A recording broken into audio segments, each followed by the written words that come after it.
Ja tu gribi fanu akustisku elektrisku ģitāru, kuru var iesprāst pie vada un spēlēt caur pastiprinātāju, vai arī šeit var pat taisno iesprāst austiņas un spēlēt tā, lai mājnieki nedzird, kā tu mācies spēlēt, tad ir skaļums un tonis. Viņa nāk ar jau uzliktām akustiskās ģitāras stīgām. To sakot, tu vari izmantot ar elektriskās ģitāras stīgas, ja tev patīk vairāk spēlēt ar daudz dažādiem efektiem. Šīs ģitāras ir draudzīgas iesācējiem, jo tev būs viegli nospiest stīgas, viegli turēt rokā. Kakls ir kā akustiskajai ģitārai un korpus kā elektriskajai ģitārai. Tas nozīmē, ka tev nav lielais rasnais leņķis un rokai būs ļoti ērti, lai mācītos spēlēt.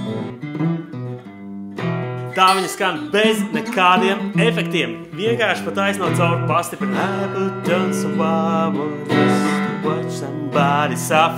Dāvanāt saņems perfekti piemērotu somu, kā arī mediātoru komplektu un akordu lapu ar īpaši viegli spēlējumiem akordiem. Otrā pusē lapē var redzēt, kā viņu uzskaņot, piegādi visā Latvijā ar kurjeru, ātri, droši un vienkārši. Vairāk tonas. Avota iela 40, Ukulo Rīga.lv